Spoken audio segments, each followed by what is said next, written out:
thank you all for being on this call. This is important stuff. So hopefully there will be some time for questions. And again, if not, then we will ask you to put your questions in the chat room or send them to me or Wanda, and we will try to get you answers and share them with everyone. Does that work? Mm-hmm. Yay, nay, hands Yes. up? Yes. Okay, thank you. Okay, so I don't know if Brooke is on yet. Apparently not.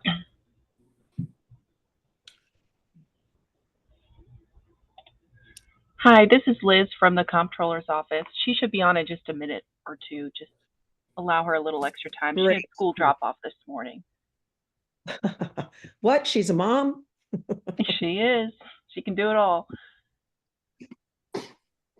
Okay. Well, in the meantime, welcome everybody again.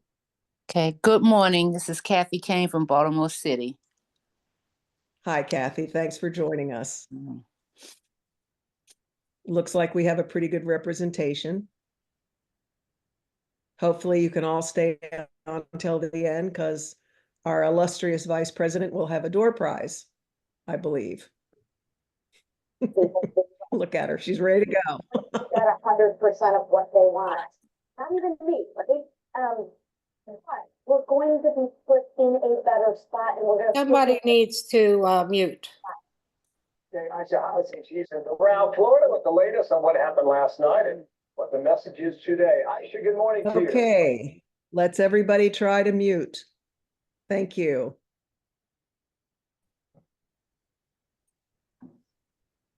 We are still waiting for Brooke to join us. She's joined us. Ah. Okay, well, good morning and welcome to our legislative workshop, and thank you so much for joining us. The floor is yours. Okay, great, thank you. Hello, everyone. I'm sorry I was a minute or two late. I actually just received an email from the National Association of State Comptrollers about an executive order from the Trump administration about stopping payments and grants. So was sending it to my team to make sure we're figuring out what applies to us.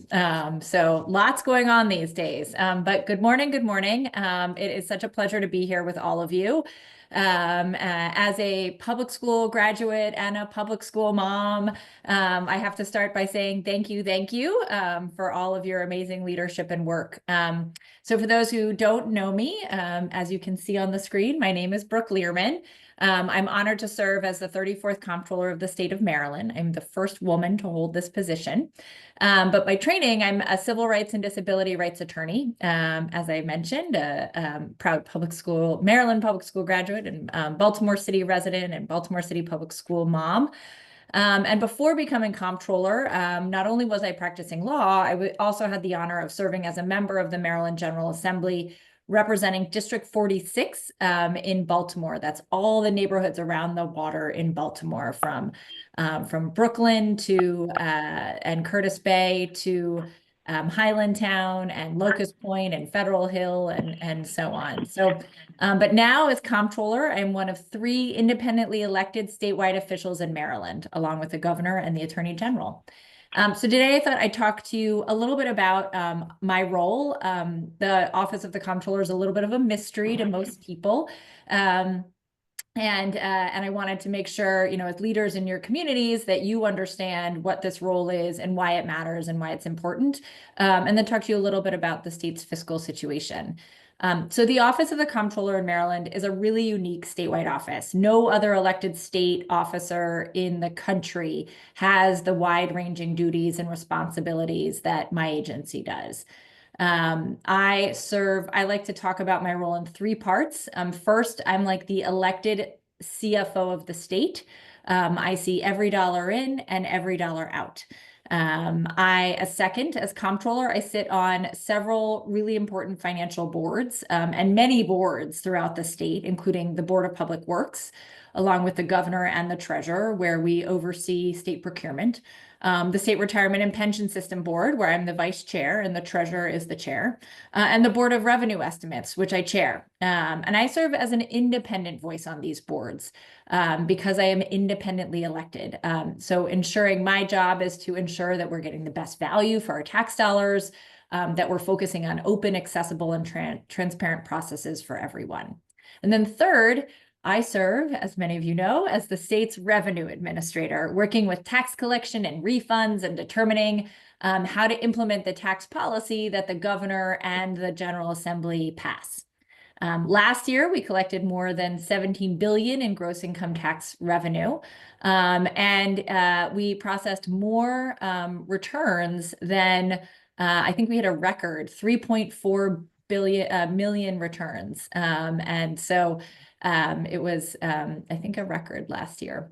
So when I took office about 2 years ago, we adopted a new vision for the comptroller's office, and that is to work in partnership to create a state that's more equitable, more resilient, and more prosperous so that every Marylander can reach their full potential.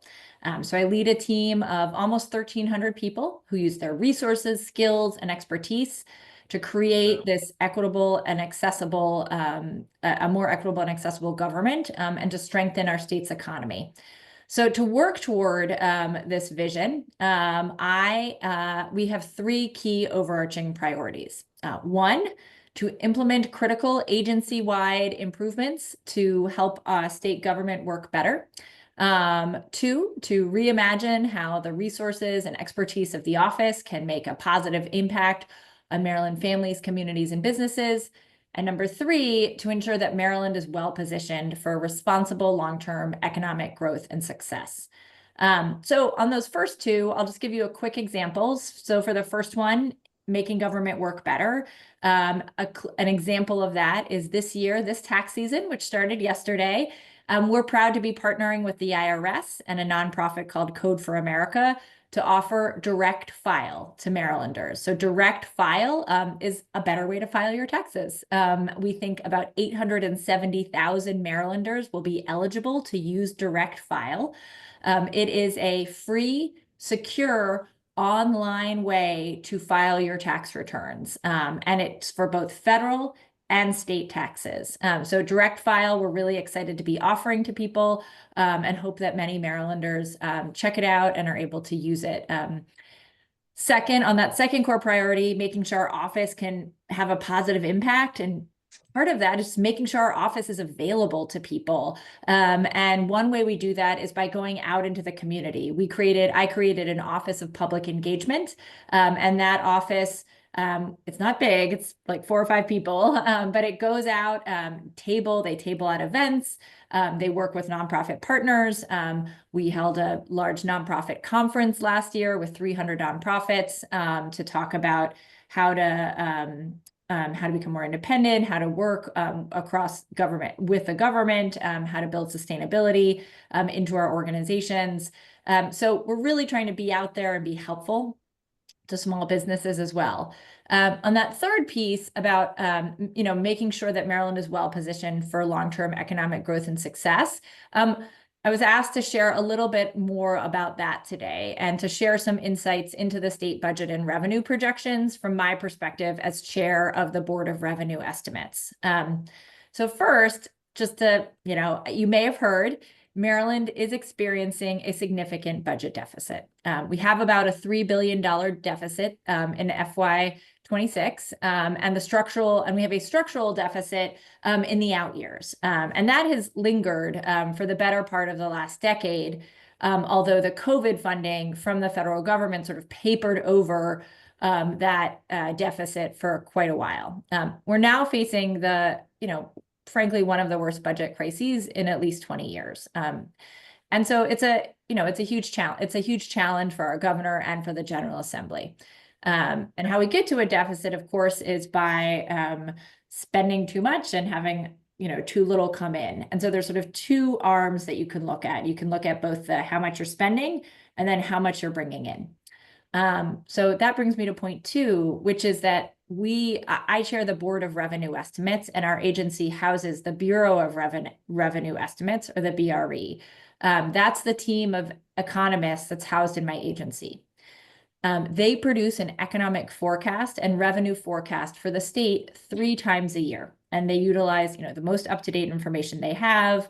That includes year-to-date revenue data, projections from national economic consulting firms, econometric models, and the information that we have, right, in our agency from our tax collections. And Maryland is really a best practice state. We use a consensus revenue forecasting process. So that means that the BRE presents forecasts to and reaches a consensus with a group of people, which is a multi-agency committee of fiscal officers from different parts of the government. Then my board, the Board of Revenue Estimates, votes on whether to approve that forecast. And of course, forecasting revenues is like forecasting the weather. It can be difficult. It is sometimes not correct. It is not it is science and art, right? And so there are factors that just they can't be forecast accurately with consistency. And the biggest factor is personal income tax, which includes business income and capital gains. So economic headwinds, economic tailwinds change based on current events. And that business income, capital gains, folks, that personal income, that all changes, not always based on econometric models. So for instance, that could potentially be, several very high wealth individuals in Maryland decide to move, right? That has a big impact on our state revenues then, if they're some of our highest income earners. So the personal income tax is just sort of, it's a little it can be quite volatile because of our reliance on high income earners. We are, and I will say within the last 10 years, we've become more dependent on income taxes compared to the other big tax that we have that goes into our general fund, which is our sales tax. Income taxes are just more volatile. And we're also now more dependent on higher income taxpayers than we used to be. That dependence on high income individuals just causes this volatility because it means that our whole state is impacted by decisions from the top 1%, right? Whether they decide to leave, whether to invest and grow a business, sell assets, etc. So that can be really challenging when we are forecasting our revenues. Our state revenues, and therefore our state budget, that means, depend on the health of our state economy. And unfortunately, it hasn't been at its strongest for the past few years. So when I first started in office, our first Board of Revenue Estimates meeting was March. I was sworn in January. We had our BRE meeting in March. And, I just sort of called out that we were seeing really slow growth. And I think I use the term, I see flashing yellow lights, right? We have to figure out what's going on. And so we took the next year, or next 9 months, and talked with business leaders and community leaders around the state. We dug into the data. And for the first time in our agency's history, we shared that data. We released a report on the state of Maryland's economy last January. And it revealed that Maryland's economy has been sluggish since the end of 2016, and that we experienced a slow recovery from the COVID-19 pandemic. Even with our strengths, our state experienced slower growth than our neighbors in Pennsylvania and Virginia, and the US overall. So of course, then the question is, why? Why do we have this slow growth? Well, 2 of the reasons that we found were 1, slowing population growth, and 2, a depressed labor force participation rate in Maryland since the pandemic. That's the percent of the population who are employed or who are actively looking for work. So going back to 1, our population growth, it has been nominal or negative for each of the past 5 years. And our labor force participation is still not where it was before the pandemic. In the 1980s and 90s, we all talked about job creation. Now we have jobs, but we do not have enough workers. In 2021 and 2022, Maryland's population actually declined for the first time since World War II. And this depressed labor force participation is a big deal for our economy because fewer workers looking for work makes it harder for businesses to expand or open. And fewer workers engaged in the workforce can lead to lower household incomes, and that means lower state revenues, which result in fewer resources for the state budget to fund services and priorities. So, that is sort of fundamentally a big part of where we are as a state and why we have this deficit. That's the revenue side of it, not the spending side of it. So I'm going to talk about the revenue side of it, but you'll need to talk to the governor's team or the General Assembly about the spending side of it. So looking ahead, the Trump administration policies also could impact our revenues in ways that are really counter to Maryland's interests and deeply impact our economy. Two things are most concerning to me: the shrinking of the federal workforce and immigration policy. Now, Maryland's economy is very much connected to that of the federal government. We have 14 military installations and more than 60 federal agencies located in Maryland. 1 in 10 Maryland resident tax returns reported either federal wage or retirement income. 1 in 10, meaning that 1 in 10 people is currently work for or employed or completed a career with the federal government. So, if we think about that and what that means, I sometimes say, sometimes people are like, what does that mean? Is that bad? And it is what it is, right? In Texas, oil and gas is a really big part of their economy. And so they are actually working in Texas to diversify. More and more energy in Texas is renewable. And in Maryland, a big part of our revenue and a big part of our economy is tied to the federal government. And we need to be intentional about diversifying more and making sure that we are moving beyond that. It used to be that being so tied to the federal government was a positive because it represented stability. But the federal government just is not as stable as it used to be. Since sequestration, we have just seen ups and downs and uncertainty. Maryland's economy is also very reliant on international immigrants, more so than our neighboring states. They make up a greater share of our population and our workforce than Virginia, Pennsylvania, or the US. In fact, international immigrants are really the reason that our population, when it grows at all, is growing. Foreign-born Marylanders make up 17% of our population and 21%, almost 22% of our labor force. So that means that internationally born, foreign-born Marylanders have a significantly higher labor force participation rate than US-born Marylanders. Part of that is because they are younger, but it really does matter. And without them, all different types of sectors in our economy are affected, right? From what you might be thinking of, like the crab picking houses on the Eastern Shore, but also, built science labs up and down the I-270 corridor, NIH, startups in Baltimore, what have you, all up in, healthcare workers. They're in every sector of the economy. And so that really brings me to my final point about revenues, which I thought you might be interested in as well, that has to do with our state retirement and pension system. So as I mentioned, I am the vice chair of the state retirement and pension system. And I know that Pension System Executive Director Martin Novin will be speaking after me, so I'll keep this part brief. As you likely know, SRPS provides retirement, death, and disability benefits for over 420,000 members, including, I assume, all of you, or most of you. A 15-person board of trustees led by the treasurer oversees a $69 billion portfolio. We have a really impressive board. Your representative is Ayanna English Brown, who is fantastic and has been a great member and makes it to all the meetings and speaks up. The board and several committees meet regularly to set policies that guide investment strategy, and the pension fund is doing well. Over the past 10 years, it has grown by $23 billion from 46 to 69. In FY24, we exceeded our benchmark goal of 6.8% returns.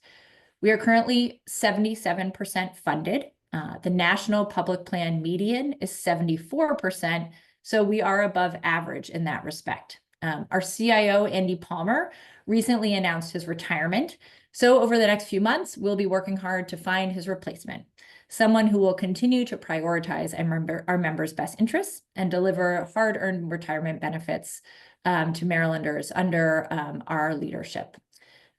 So I just wanted to make sure, I think I want to stay in time. So ultimately, though, the legislature has to pass a balanced budget during the legislative session that's currently underway. The governor published his budget earlier this month.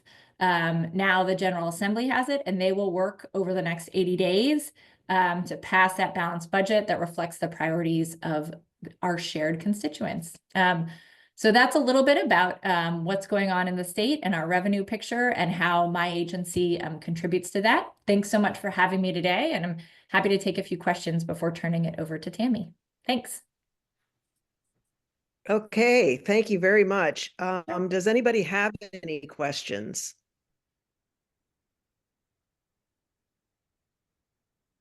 I can't see everybody. Oh, Edie?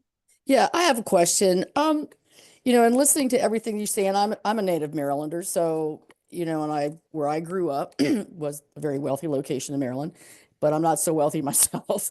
However, when I hear what you're talking about as far as particularly losing population, because I don't know, how has either the state legislature, even working with your office, looked to maybe restructure our taxation? Because Maryland has a very high tax rate in this country. And so I think, as a retiree, I will tell you that's some of the things that I have to consider. How much longer can I stay in the state that I love, or where should I be looking to leave? And I think that's a big part of our problem. Retirees are going, we're out of here. Yeah. Maryland is a high cost state. Part of that is because of our location. Part of that is, we have assets that other states don't have. But I think when we actually went around and talked with folks all over the state, I will say that taxes actually didn't come up when we talked about cost of living. What came up was housing, transportation, healthcare, that the housing, especially in the high cost of housing, sort of continued to come up over and over again. And which makes sense because housing is the largest portion usually of where someone spends their income. And so, it's understandable. And I will, so part of the challenge right now is that we are housing constrained, and we need to be building more housing all over the state to make sure that we can bring prices down. We need to increase inventory, and we are not right now. In terms of taxes, I'm sure you've seen that Governor Moore has put in a tax proposal. We have, one thing I like to remind folks is every state has to make money, right? Every state has some way of making money from the people who live there. They just all do it in a different way. So for instance, I went to law school at the University of Texas in Austin. My friends who still live in Austin do not pay an income tax, but they pay a property tax that I cannot even imagine paying, right? So every state is making money somehow, except perhaps Florida, because Walt Disney is footing the bill. I say that only half in jest. Having large places like a Disney World is a big deal. But so it's also worth thinking through if they're not charging you income tax, where are they making their money? Are they making it, when you sell a vehicle? Are they making it because they tax more things are under the sales tax? Is it property taxes? Do they have some tax that we don't even have, right? So I think it's worth reviewing all of that. We also have sort of a different tax system because we have both, often what you're comparing is state tax to state tax. We then have a county tax. Some other states don't work by having states and counties. They work by having states and cities, so just the government structure too, and which governments end up taxing can change that as well. But yes, look, we do have an out-migration problem. We are losing population, domestically. And so that is something that we have started to dig in on a little bit. It's hard to make any generalizations though, because every decision by somebody to leave Maryland is so personal. And so, you know, it is hard to make big generalizations about why people leave. But we do lose sort of retirees, like you said, and youngest people. And then we tend to have sort of folks who are starting families to middle age want to be here. So I hope that helps a little bit, but it is in the discussion, I promise. Tom. Good morning, Brooke. Tom? Thank you for coming. Appreciate it. This morning's Sun had an article near the editorial page called "What Happened to the Hogan Surplus?" And it was written by Ken, I don't know how to pronounce his name, Ego, who was a former official for the Republican Party. I was wondering what your answer to that question would be. I imagine it's different from what his answer is. Yes. Well, and I have the benefit of not having read that article, so I don't know if I'm different or not, but the Hogan surplus was federal money. It was one-time federal money. That's all it was, you know? So it's pretty simple, actually. Like one-time federal money means it's there, it has to be spent, and then it's gone. Our economy has been sluggish since well before Hogan left office, like since 2016, 2017. So certainly our revenues have not been improving since then. Our economy has not been growing at a rate that it should have since then. So, you know, to me, it's like a pretty simple answer. Like it was ARPA, right? The American Rescue Plan Act. It was COVID dollars. It was people receiving their checks, right? And then going out and spending. So it was federal money. Thank you. Well, great. All right. Thanks so much, Betty. Great to see you. Minutes. Good to see you. And Brooke, if we have other questions, if people come up with other questions after your conversation with them, can we forward those questions to you and get some answers to share with them? Yep, absolutely. I will put my email right here. We also have a woman in our office who is our public engagement officer for older Marylanders. So I would encourage you also to reach out to her, Mary Handley. She's fantastic. She can add you to a newsletter list. She can, you know, keep in touch with you. And I will put her email in the chat as well. Okay. Great. Thank you so very much. We appreciate it. You. We hope you have a great day. And we You look too. forward to finding out that our budget's going to be just fine. Yeah. Thank you. Take care. Bye-bye. Okay. Great job, guys. We're still on time. Tammy Brejnahan is supposed to be coming on to talk about our legislative priorities, or AARP's legislative priorities. So is Tammy on? I'm here. Can you hear me? Yes. Welcome. Thank you. And I'm not taking up any of your time, so go right ahead and jump into it. All right. Well, thank you very much. And it's great to be here. I know that I've spoken to many of you for many, many years now. I think this is maybe my 15th year talking to MRSPA, and very fond of teachers. My mother was a teacher, and I have half a dozen teachers in my family, so I better be on target right now. I also want you to know that I really appreciate the partnership with Virginia Crespo. She works with us very closely. She comes to our events and she represents you all very well. And it's a pleasure and an honor to at times sit side by side with her and testify in support of issues that affect older Marylanders. And besides that, Virginia taught me everything I know. She was my 10th grade social studies teacher. And so we really appreciate sort of that longevity of our relationship. As you know, across the state, we have about 855 members over age 50. And we work on issues like improvements to long-term care, supporting family caregivers, combat predatory lending, addressing rising utility costs, protecting elders from financial exploitation, reducing the tax burden on retirees, making prescription drugs more affordable, and finally creating a more livable, or what we call an age-friendly community. There are already, I think, close to 600 bills on each side, maybe more, Virginia. I haven't looked at the most recent synopsis, but they are coming fast and furious. And this week alone, AARP is taking a position on 22 bills, and we will be supporting the budget of the Department of Aging and the Department of Transportation. I drafted testimony this week for 12 bills, and I have highlighted, I have about, see how many on here, including the Department of Aging's budget, 9. And they sort of run the gamut. So one of our top priorities for 2025 will be the Prescription Drug Affordability Board. Right now, the Prescription Drug Affordability Board went into effect or passed in 2019. They got started right away. They are only allowed to look at drugs that state and local governments pay, the upper payment limits. And what this bill would do would be to expand that to private insurers, to all insurers who buy drugs from pharma.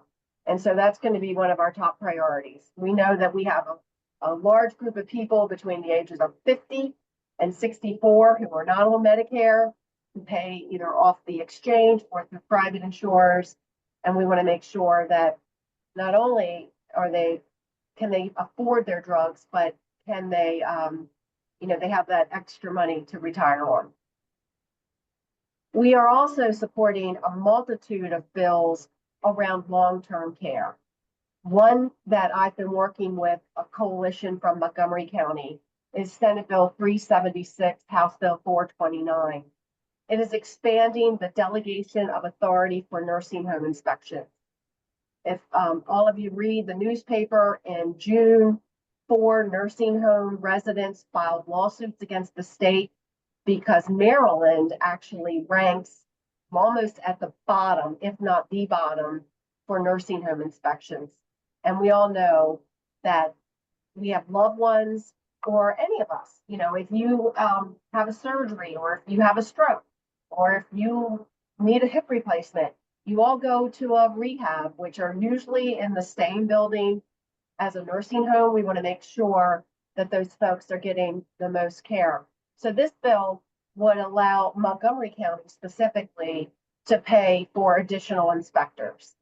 That's just one. You'll see another bill from Prince George's County delegation, and it's somewhere where they're increasing inspections in assisted living. We're very worried about what's happening in assisted living.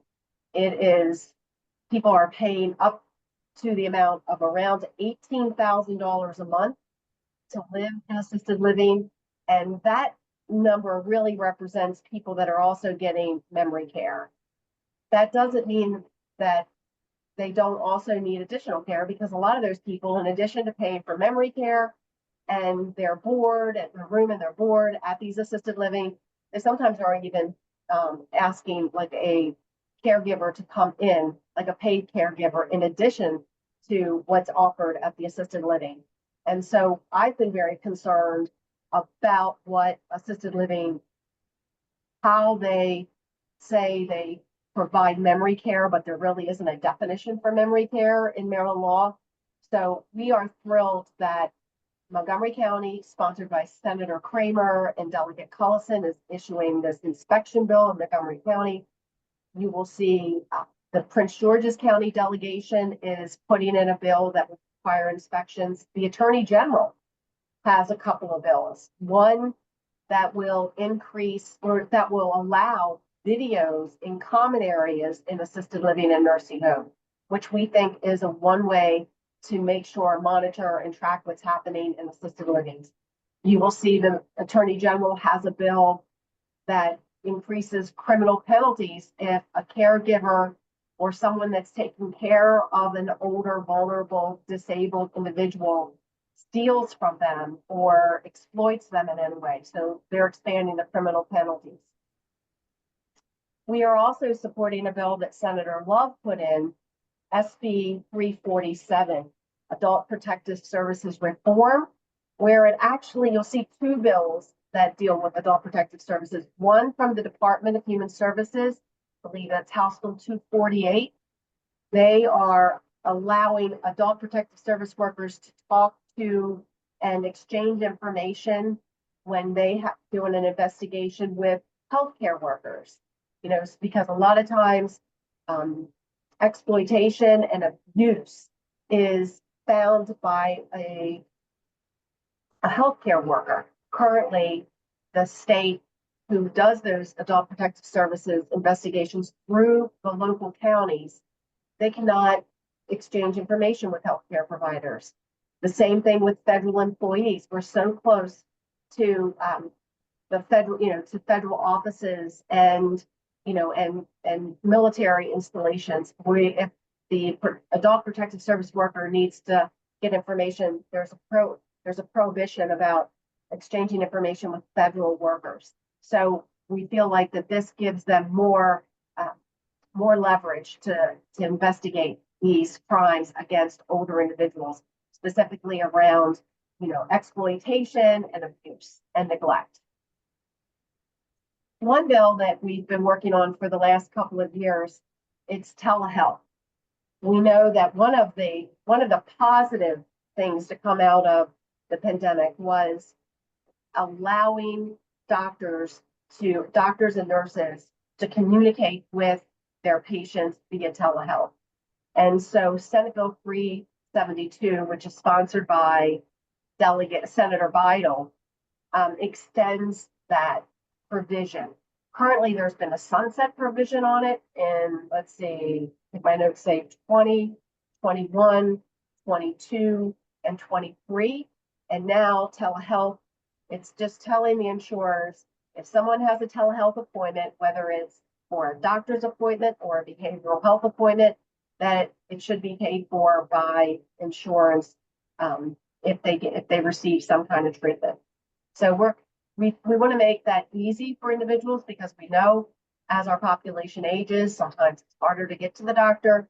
Sometimes you have to go to the doctor. I had to go to the doctor this morning, and what he had to do was, I have some sinus issues, cannot be done telehealth wise. So, it's a practical way, or maybe that initial visit, maybe it's a behavioral health visit where they just need to have that interaction to talk somebody off the ledge.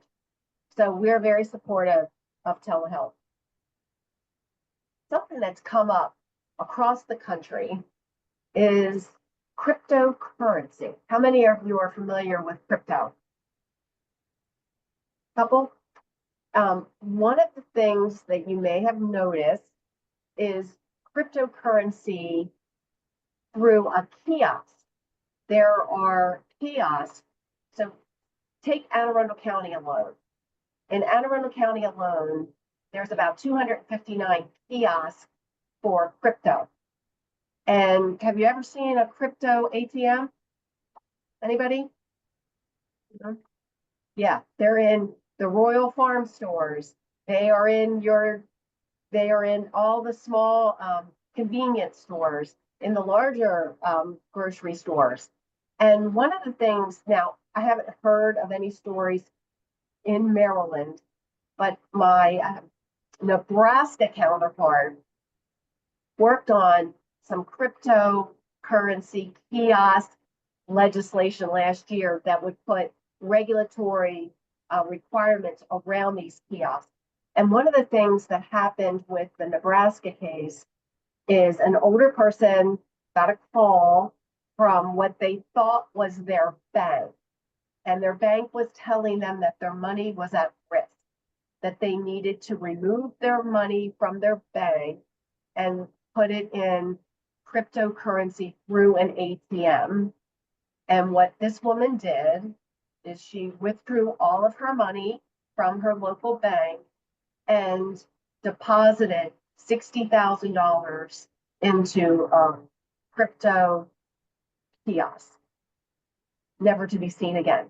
So Senator Biden has put this legislation in, and we're thrilled about that. So we'll be supporting it. We're asking for, the amount of money that you can actually put in one day, and not charging astronomical fees if you actually want to do cryptocurrency. And so it allows the Commissioner of Financial Regulation to the authority to investigate and enforce violations with civil penalties up to $1,000. We do know that some folks lose a lot more than 60,000. And so we want to just make sure that these ATMs, crypto or currency kiosks, are regulated the same way we would an ATM machine where that is, associated with your bank or at least a number of banks. And another bill that we'll be working on is the Department of Aging is consolidating a bunch of programs for senior care, for people that living in assisted living that they pay for currently. They're trying to consolidate these programs, and they get about $21 million.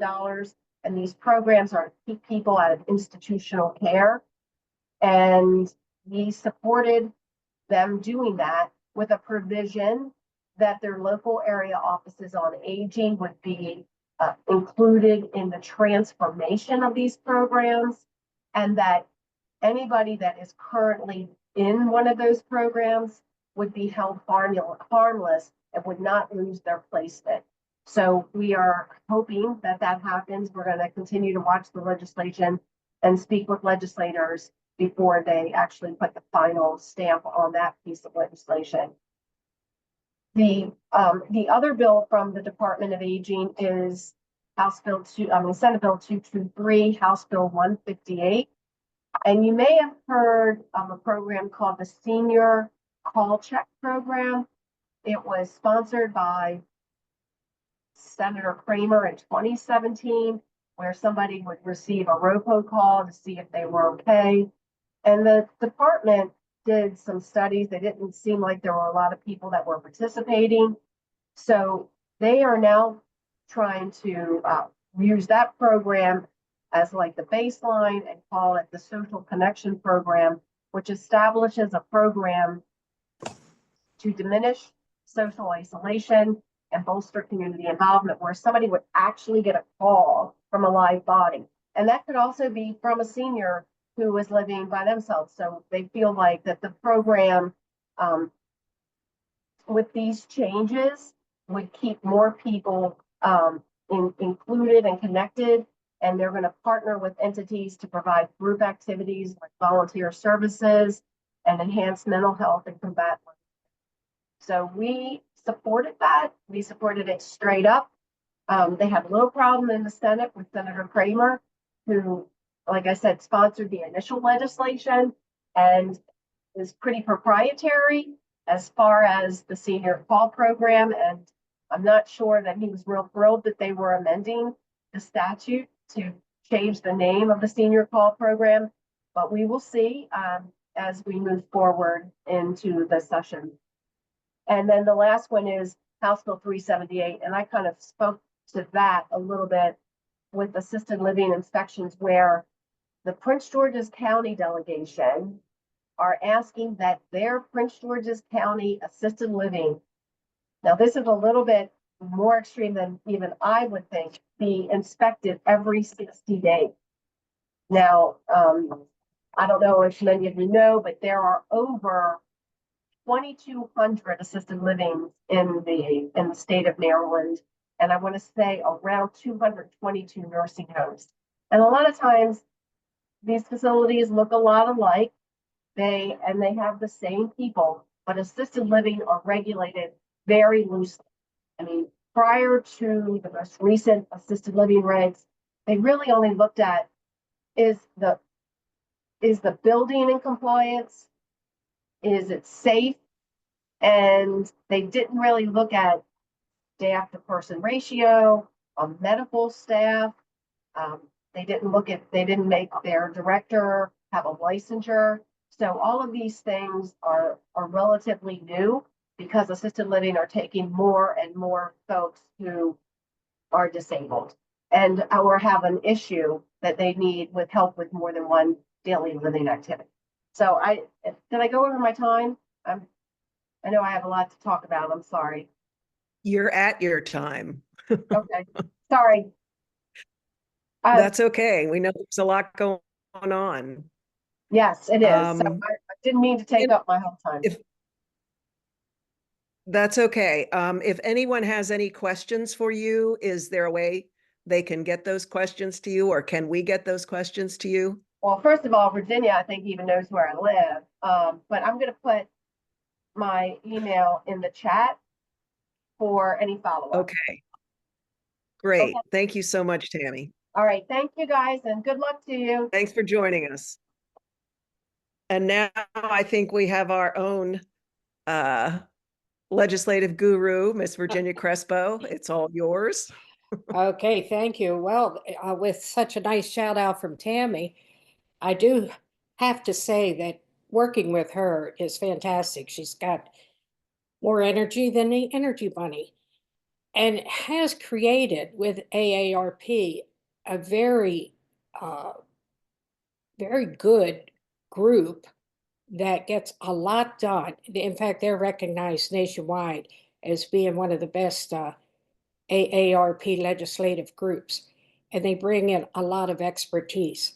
And this is Tammy's doing. She's, as you can see, very knowledgeable.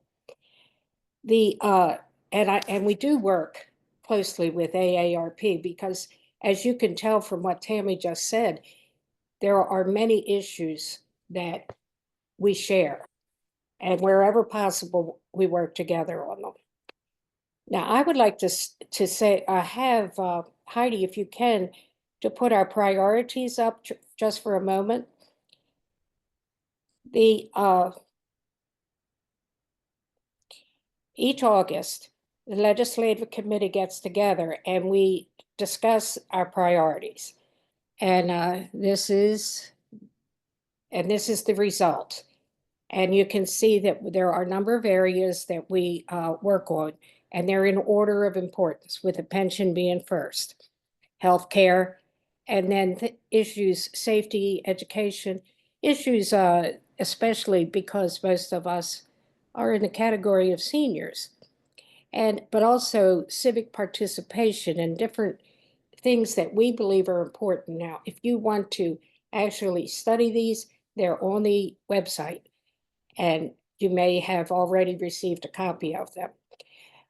These are our guidelines for the bills and things that we discuss when the legislative committee meets. And as I go through the bills, you can take that down now, Heidi. As I go through the bills, and this year so far there are 1,382, and this is just a warm-up. I go through the bills to see which ones are applicable to our priorities. And then the committee, with Tom Slater as the chair, discusses these priorities and discusses the bills and whether we should support them, oppose them, with written testimony, sometimes with oral testimony. And the legislature is constantly changing how this is done. Like, one of the things right now, in the interest of speeding things along, they really don't want much oral testimony. But for example, the Prescription Drug Affordability Board.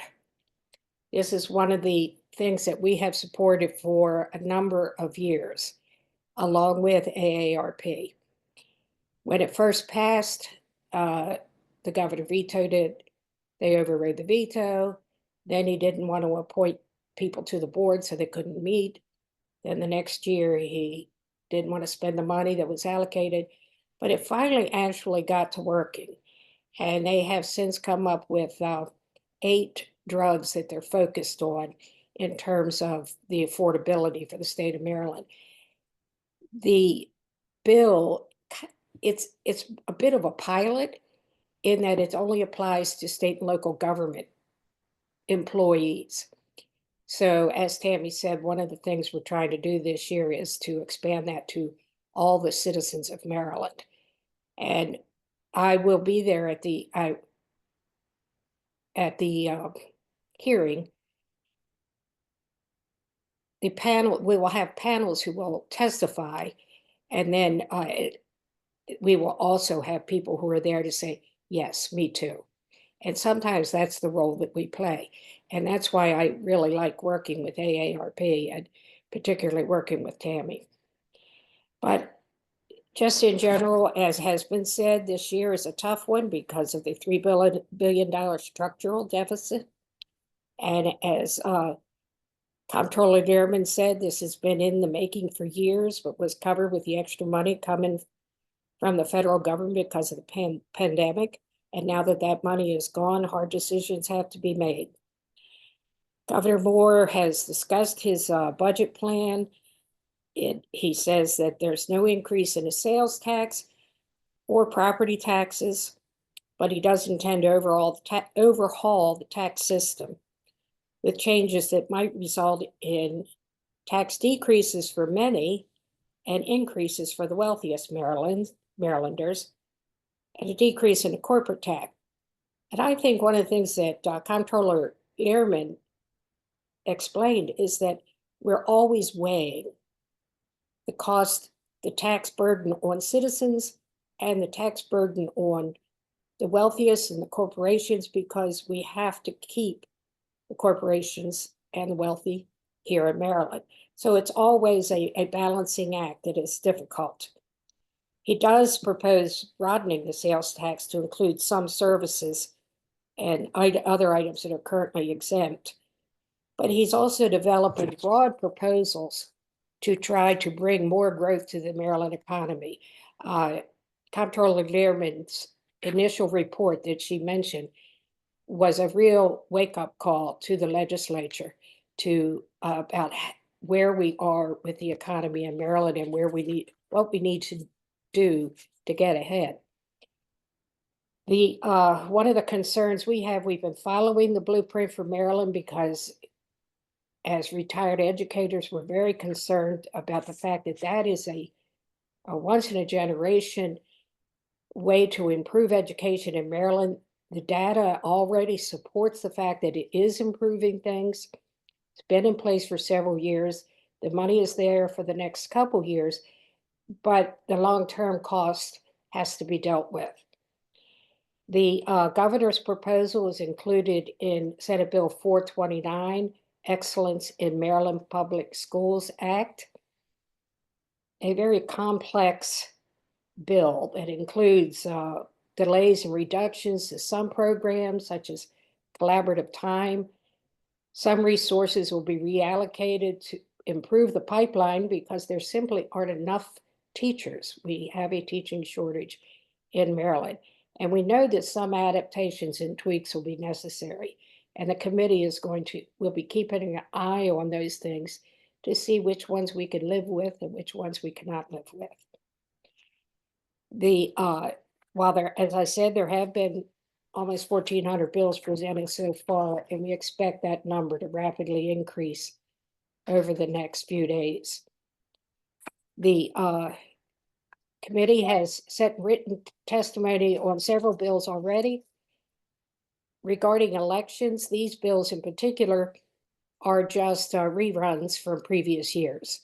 So these are bills that we opposed, and we have opposed them again this year. And there's a few of them in there, quite a few of them in those 1,400 are reruns. So they'll plod along and then disappear. But we will be discussing the governor's education plan and the prescription drug bills. We will also be discussing the bills that Tammy mentioned that for protection of seniors. This is not going to be a year for costly new programs. We know that. But we will nonetheless do our best to protect our priorities and our members. The pension system, at 77% funded, is still doing well. There are no bills that affect what we receive in terms of our pension. There's a couple little tweaks here or there, like renaming one of the board or something like that. Gets a little confusing because it says teacher's pension when we know that it includes a lot more people than just the teachers. For you to keep up with it, the website has our priorities on it. That's mrspa.org. Each week, I produce a legislative update that reflects the work of the committee. And that is available on the MRSPA website. The committee meetings are open.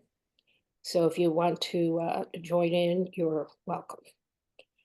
And that is what I have to say. So Betty, if there are any questions. Are there any questions?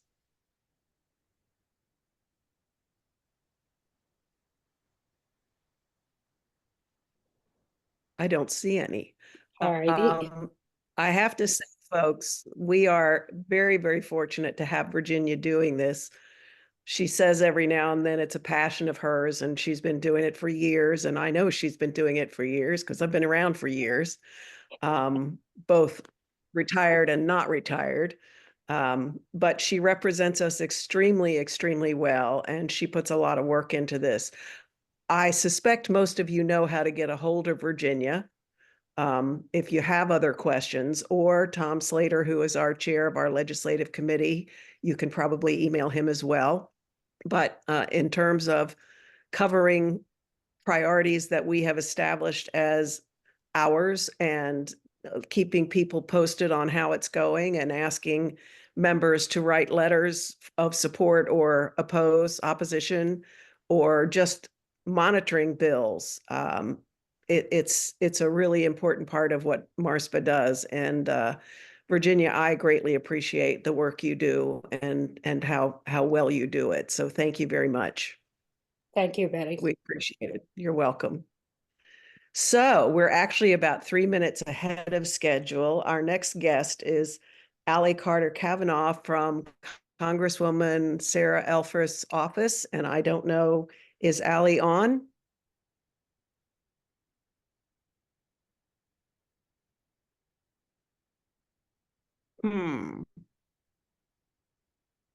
Well, she's not late yet for sure. Does anybody have any comments so far, any questions so far that we can either write down to get you an answer for, or try to answer real quick? Tom has his hand up. I don't Oh, have Tom, a question, you're not on my but screen. I don't have a question, but I have an anecdote to tell about Sarah Elfreth. Sarah, Okay. I know, was a student regent on the Maryland Board of Regents. And this was about 2008, maybe 9. Her predecessor is now the head of the state school board as a student regent. But student regents serve 1 year. Regular regents serve 5 years. So student regents are under a lot of pressure. They get appointed, they start in July 1st or June 1st and go for a year, and they got to get caught up with everything. I was a regent when she was appointed first as a student regent. And the first 2 years I was on there, I just sat back and tried to figure out what schools were in the system and who the presidents were and what was going on. But a student regent has to jump in and right away figure out all that stuff. And she was outstanding. And what she did, one of the things she did was she met with, there were 15 members of the Board of Regents. So she met with all the members of the Board of Regents individually before she got on the Board of Regents, and picked their brain and talked to them and everything. So she was, I could tell right then, and she was a student at Towson University at the time, but I could tell right then that she was going to be a superstar, and she really has been a superstar. So we're really lucky to have her representing us in Washington. And she just popped on to hear all that praise about her. She's just popped on. There you go. Let's turn it over to Sarah.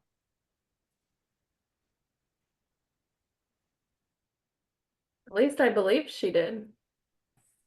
Hi, I'm here Or Allie of the Congress. Oh, okay. But it kicked me off of my laptop before, but I got to catch all of the really beautiful things you just said about the Congresswoman. So thank you so much. Well, Allie, you're on. All right. Well, hello on behalf of Congresswoman Elfreth. It's it still gives me a lot of joy to put that title in front of her name. I am Allie Kavanaugh. I was with her when she was in the state Senate. I'm proud to have been asked to come up to the Hill with her as a policy advisor. Our District 3 was previously occupied by Congressman Sarbanes, and has the northern part of Anne Arundel County, all of Howard County, and a little slice of Carroll County as well. But up here on the Hill, we're excited that we have our committee assignments finally. We're on the House Committee for Natural Resources, and that's going to be where I'm going to be living for a lot of the next 2 years, doing a lot of energy and environment policy. We're also on the committee for armed services. So those committees, though they're not specifically education related, it's no secret to anyone that's worked with Sarah that education is a top priority for her. And I myself am a former teacher. I taught at Dundalk Middle School for 8 years in Baltimore County. Miss Weller, you were president of MSEA when I first started as a teacher, and I owe a lot of gratitude to MSEA for really showing me what was possible in the policy space and the advocacy space. And it's in large part because of the opportunities that were presented to me through the union that I've found myself here. And so within my policy portfolio as her policy advisor, I want to say insisted, but it may have been a gentle demand to have education and labor in my portfolio. So I'll make sure to share my email in the chat. But when it comes to education and labor issues on the Hill for Maryland, I am happy to be a point of contact for you. I also just want to say that I understand that I was really hoping about a week ago that I could come on here and talk about all of the wonderful, happy things that are happening over here on the Hill in the 119th Congress. I'm not going to tell you lies.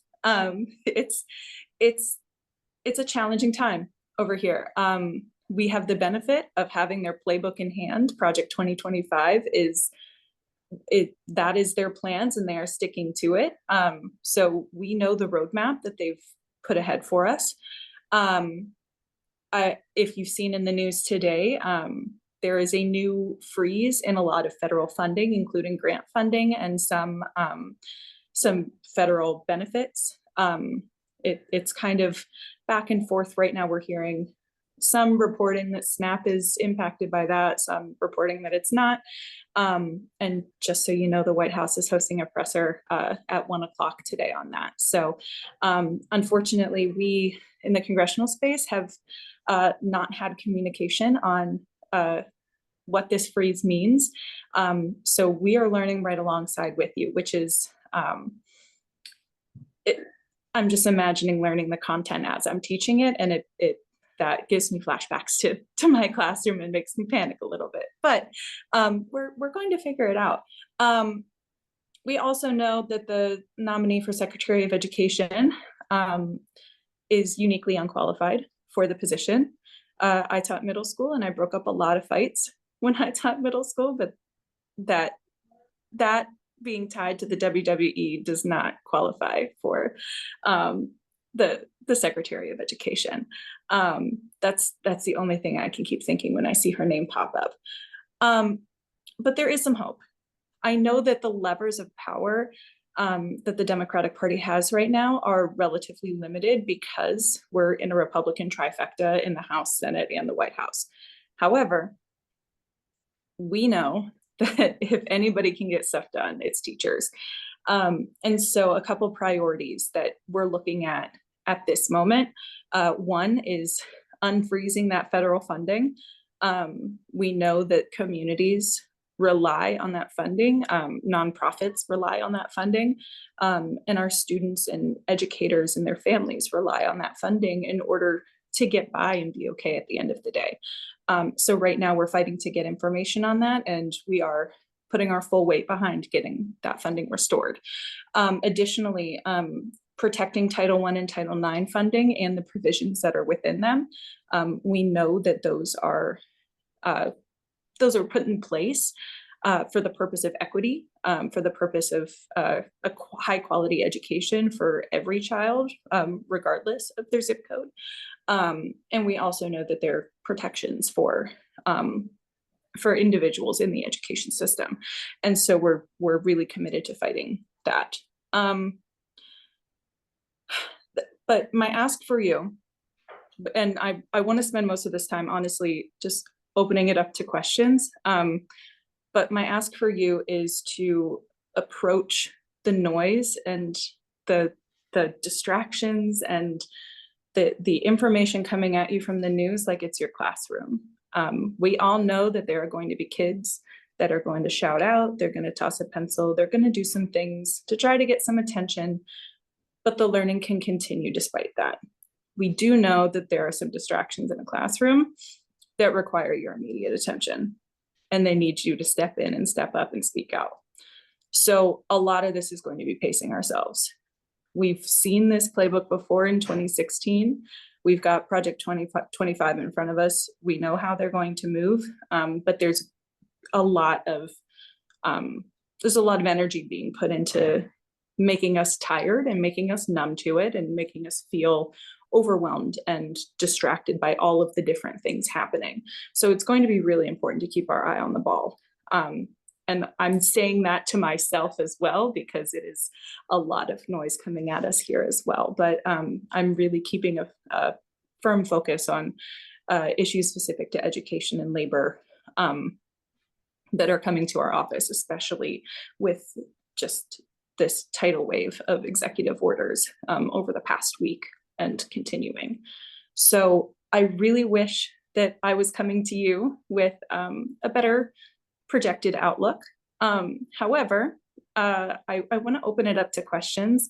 I will never pretend to know all of the answers. I love when I get questions I don't know the answer to, because it means that I get to talk to really smart people and bring some of those answers back to you. And I'll put my email in the chat as well to keep the conversation going over these next 2 years and beyond. But Congresswoman Elfreth, just wanted to express our appreciation for the work you all continue to do. We know that education is not just a profession, it's where your hearts are, and stepping out of the classroom in a formal capacity absolutely doesn't mean that you're done teaching. And so we're really appreciative of all of the sustained efforts you're putting forward. So with that, I'd love to open it up for some questions. Okay, questions, anybody? Thank you, Allie. Oh, if I may, I would like to. Virginia, feel free. Okay, I would like to support what Tom said earlier. We've worked with Sarah Elfreth as a state senator since she took office, and I have been impressed all along with her goal of being there for her people, for her constituents. And education is clearly a priority to her. And our other concerns as seniors and citizens of Maryland. And she is wonderful to work with. I only hope we continue to have the opportunity. The federal level is much more difficult for us. But I also like what you had to say, Allie, because we have got to do the things that we can do, continue to do the things that we are able to work with in the state of Maryland. A lot of, Stuart Pittman, the county executive for Anne Arundel, at the delegation meeting last week, he talked about his law office set up to try to understand the Trump effect, to try to understand the things that are coming down, because not only the speed, but the breadth of what he's throwing out there, it's understanding what it's about, and then trying to interpret for us so that we then know what steps to take next. So, but please let us know anything that we can do to support your work and Congressman Elfreth's work. Thank you so much. That's much appreciated. That's half the battle, is figuring out how we can be impactful in the climate up here right now. If no one has any questions, I want to say another good thing about Sarah. You know, I told you about her being a student regent, and it's a 1-year term. She gets in the General Assembly and she teams up with Jim Rosapep, who also was a former, not a student regent, but a regent. And they introduce a bill which passes, which creates 2 student regents. And one serves as a regent the first year, and the second serves as a regent the second year. So they get a whole year before they serve as a student regent to learn the ropes. So she not only, you know, plans ahead and anticipates what her job is, but after she had that job, she made it better for all the future student regents that serve. And it just shows what kind of insight she has and how good a legislator she is. So I'm in the Sarah Elfrich fan club. I want to say something to you as well, Allie, and that is one of the things that I've made it a goal for me is that, you know, obviously you're right. It's nonsense down there. It's an absolute ridiculousness. But when they start talking about all of these, you know, executive orders, I've gotten some information that then actually goes into the executive order and kind of straightens it out for you. It's not blanketly what's coming out of, well, I don't care who you voted for, stupid's mouth. And so he says things to get everybody riled up. And then once you hear what's in the actual executive order, in some cases you can sit back and go, oh, so it's not really what he said it is. It's really narrowed down. It's not as extensive as they say it is. So I think it's really important that one of the things that we make sure that we're doing, as well as I know you are doing down there, is making sure that that information gets out to the general public, because so many people just blanketly take what he's saying and then, you know, it just turns into more chaos. You know, I think the other thing too is Project 2025 is easily accessible online. And I don't know if everybody's read it. I took the time to go through it and just was shaking my head, but it is what it is. And so now it's up to, you know, both houses to determine, you know, whether those things are actually going to go through or not. And I get the sense, I mean, I'm not down there, but I kind of get the sense from what I'm hearing and what I'm seeing and reading is that it sounds like both houses are starting to get to a certain point where I'm not so sure they're all going to go with all of it. I don't know what your take is on that at this point, but I think some of them are kind of like, what are you talking about? So I don't know. That's kind of out there. Yeah, that's a really good point too. It's a very loud contingency that's in support of the initiatives in Project 2025. But that does not necessarily mean that there's uniform support for it. And we've already seen, I mean, even in the funding bill at the end of the 118th, where 38 Republicans from the Freedom Caucus, the furthest to the right, stepped away from the Republican Party to stop the passage of the budget bill for the purpose of stopping the increase of the debt ceiling that then President-elect Trump was demanding. So even in some of the most unexpected ways, there's some allyship from corners of the majority party that we maybe didn't really expect. So it's a matter of how we can build those relationships, and that's something that for those that have worked with Sarah before, I'm sure you can attest that she's uniquely skilled at, is building relationships, not only among her colleagues in the Democratic Party, but also across the aisle. And so we're working to try to build some consensus and build some trust between our office and the offices of the majority parties, and just try to see if we can get genuine conversations happening. Thank you again, Allie. That's good to hear that Sarah's working hard for education and unions and all that stuff. And I'm sure people on this call would be very happy to help out in any way we can. So we appreciate you being here and bringing greetings from her, and, tell her we're behind her. Thank you so much. And thank you all for all you're doing. We really appreciate you. Have a great day. Okay, we are doing so well. I am so pleased. We now have the honor of having Adam Goldberg talk to us about the GOP WEP elimination overview. I'm not sure how much of that involves Marylanders or teachers in Maryland. I think it does involve some other folks in Maryland who are in the pension system. But if Alan is on the call, yep, I'm here. Good morning. Good morning. All right. Well, I'm going to turn it over to you. Fantastic. Well, thank you. And I'm really happy to have gone after Allie to hear some of what she had to say and about what's going on with her and the Congresswoman in education on the Hill. I am actually coming from you right now from a hotel where I am at a conference for the NCPERS on federal pension legislation. It's their legislative summit. And as we speak, the session I am missing is actually on Social Security. So I'm really happy to be here to talk to you about Social Security and to see on this call some familiar faces that I've seen on previous calls, including my good friend Tammy from AARP Maryland. As many of you know, I work for AARP in NRTA, and I'm here to help you with your advocacy needs, concerns, questions, that sort of thing as you go through the year. So please feel free to reach out to me. I know you know Tammy, obviously, and we'll reach out to her as well. And I'm happy to work with you and with her on issues that matter to you and other retirees in the state.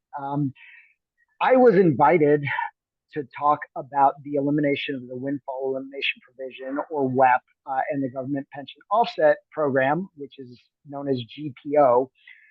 And so let me start by just telling you what they are, or more accurately, what they were. Let's start by saying that currently there are approximately 2.8 million Americans for whom WEP and GPO apply. While there are workers and retirees in every state that are impacted by WEP and or GPO, there are some states where this is predominantly true, given that states' workers do not participate in Social Security. Instead, they participate in their own public pension system. Now, to be clear, there are states like Maryland where you may be paying into Social Security and have a pension.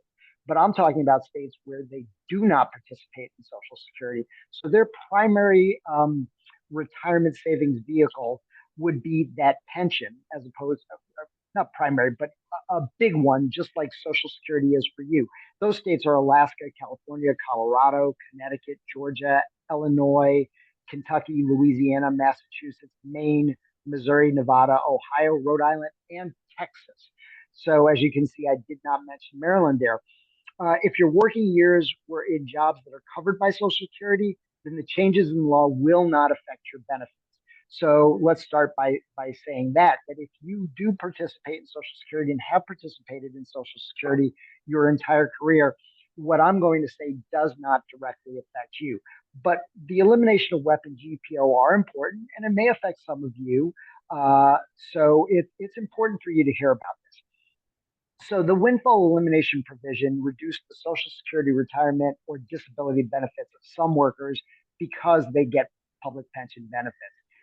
These workers spent some of their careers in jobs where they did contribute to Social Security, or I'm sorry, did not contribute to Social Security, but instead contributed into that public pension system. And then also in some jobs where they did contribute to Social Security. So those are two different jobs. They may have been, for instance, teachers who worked during the summer, or they may be people who worked in jobs and then took a second career in education or firefighting or policing. During the time in the jobs outside the Social Security system, they're not contributing payroll taxes to the system, as most of you, if not all of you, have been. So for the calculation of Social Security benefits, these years outside the system would appear as if they had zero earnings. And as a result of Social Security's progressive benefit formula, two workers with similar lifetime earnings could receive different benefits. with the worker with earnings outside the Social Security system receiving a higher benefit than the worker who spent an entire career within the system. And that's why they enacted the windfall elimination provision to basically stop people from getting that higher benefit. The government pension offset reduced or eliminated Social Security spousal and or survivor benefits for some workers because of their own public pension benefits. So these workers spent some or all of their careers in jobs where they didn't contribute to Social Security, again, because they were contributing instead to that public pension. And they were married to a worker who did contribute to Social Security. And again, the whole idea there was to offset or eliminate, as you can tell by the names of these provisions, that windfall, that extra payment that they would get because of the way things are calculated. Again, if you have zero earnings in the Social Security system in a particular year, it looks like you had zero earnings when you may have been earning in a job that wasn't covered by Social Security. And Social Security is progressive. So the less you earn, the higher your income, the higher level that your income is replaced at in Social Security. So the highest earners, the level of their income that they receive that is replaced by Social Security is much smaller than lower income workers. That is to say, lower income workers, we think, deserve a little bit more in retirement to help them. And so we are progressive about those benefits. So again, I'm sure a lot of you are not affected by either WEP or GPO. Some of you might be directly affected by this change in law. And I want to say that we anticipate that HR 82, which was the bill that repealed it last year, being signed into law will increase the Social Security benefits of those previously impacted by WEP and GPO moving forward, and also would come with some retroactive benefits, which could be perhaps a lump sum, given that the bill was retroactive to January of 2024.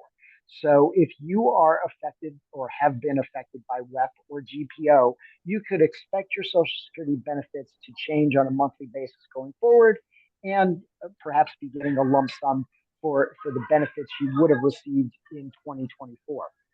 What I would say for those of you who are affected and are waiting for me to give you an answer as to what that means for you individually or even you collectively, I'm going to disappoint you because we don't know. The Social Security Administration is currently working on updating what's going on with those benefits, and they have to calculate them. And in fact, I was talking just before this with a couple of other people that I work with in this pension, Social Security, retirement security community. And one of the things that one of them pointed out was a couple of different things. First of all, we're talking 2.8 million people whose benefits will all be different. So for everyone affected by WEP and GPO, the calculation will be different. And so 2.8 million people are going to their benefits are going to have to be calculated separately. So in other words, that's a lot of people whose benefits have to be reviewed. Social Security Administration has provided a little bit of guidance on their website as to where they're headed with this, but not a lot. The second thing is, of course, figuring out how to pay that retroactive benefit. We do not know. Will it be a lump sum? Will it be paid out over time? For instance, for a year, those benefits could be increased, or they could be a lump sum. Social Security hasn't given us much guidance. What I would say is we are updating information on our website, AARP.org, as we get it from the Social Security Administration. So any place you would have looked for Social Security, WEP, GPO information on our website, you can find it there as it's being updated by the Social Security Administration. I would also say you can go to the Social Security Administration and take a look at their website to see basically what I've told you now. The other thing that we talked about just before this that I want to point out if you are affected by WEP and GPO is that, of course, the Social Security Administration has a call center, and you could call them and ask them the question. I would advise you personally not to do that because they're going to tell you what I've just told you. They can't give you an answer yet. And one of the reasons why I think I'd want to say, maybe you shouldn't call is that their call center has had a real problem in past years. And we've certainly supported legislation to increase appropriations to help with that response. And that's really important for those of us who do get Social Security if we have questions about those benefits. Right now, I think what they're doing is they're getting thousands of calls, and most people are hanging up. This is what we've been told, but about 7,000 people a day are sticking it out and getting to somebody on that call to be told exactly what I've told you. The Social Security Administration is working through it. Now, when we're going to have answers, I can't tell you. So, you know, I'm happy to answer questions about that when I get done with my presentation. You certainly can go to the Social Security Administration, but right now I think we're in a holding pattern about finding out what that means for people who are going to get these increased benefits. But what I can tell you is that there are some things that we need to think about regarding Social Security going forward. And that's, as many of you know, the Social Security Trust Fund is facing a longer term funding challenge because it's now paying out more than it brings in. And that's largely because the retiree population is growing faster than the working population and is living longer. So as you may have heard, the Social Security Administration, the Social Security Trust Fund is projected to run out of money in 2034, which is according to the latest annual report from the program's trustees. So we're looking at a little less than 10 years. Now, it's really important to say right here for all of you on Social Security that the Social Security will not run out of money. As long as there are workers and employers continuing to pay payroll taxes, which there are, and there will continue to be when the trust fund runs out of money, there will be money to pay benefits. The problem is that if the trust fund runs out of money, there will only be enough coming in from current workers and employers paying taxes for those current workers to pay out about 80% of scheduled benefits, according to the latest estimate. So that could mean an average reduction to Social Security recipients of about $4,000 a year. Now, again, that's average. I'm not saying that your benefits will be reduced by $4,000 annually. If this happens in 10 years, your benefits may be reduced by less, may be reduced by more. Again, we're talking an average here. But it doesn't really matter if your benefits are reduced by more or less than that $4,000 average. AARP knows you worked hard and paid into Social Security all your working lives. For most of you, again, we're talking about some people who didn't pay into Social Security, but for most of you, if not all of you, you paid into Social Security all your working lives, certainly part of your working life. And it's only fair for you to expect to get the money that you've earned. So AARP is urging Congress to reach a bipartisan solution to protect Social Security for generations to come. And we will continue to push over the next decade, hopefully it'll happen sooner, for Congress to take action before this becomes a crisis, before the Social Security Trust Fund runs out of money, and before there are those reductions in benefits.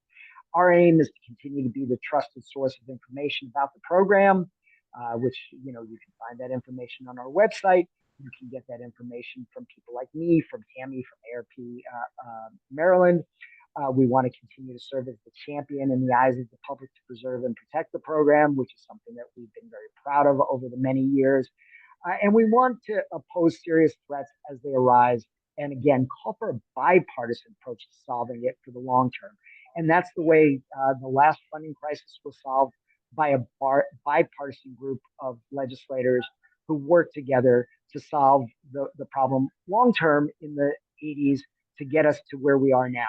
We're going to work on integrating education and advocacy while fully leveraging our programmatic and communications channels so that we can expand the understanding of the Social Security program, grow the base of the support beyond people like you to some younger folks who are paying into the system, and build and strengthen key relationships so that we can reinforce AARP's role as the preeminent champion of the program.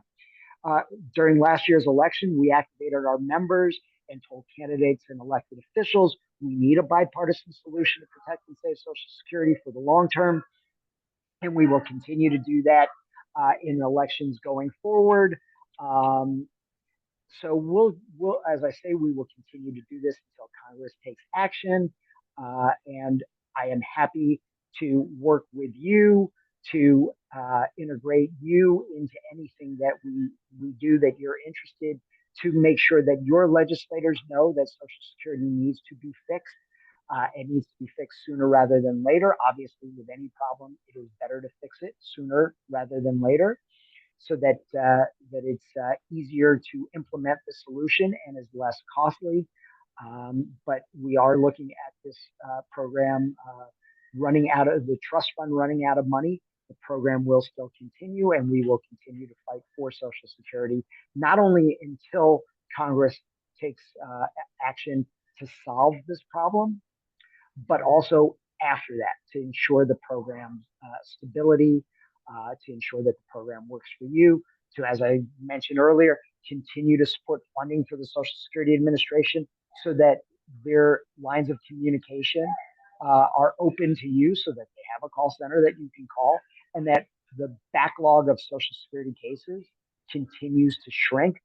Last year, we were successful in getting more funding for that, so that they can shrink the backload, because not everybody, but people do occasionally need to call Social Security and deal with problems or perceived problems.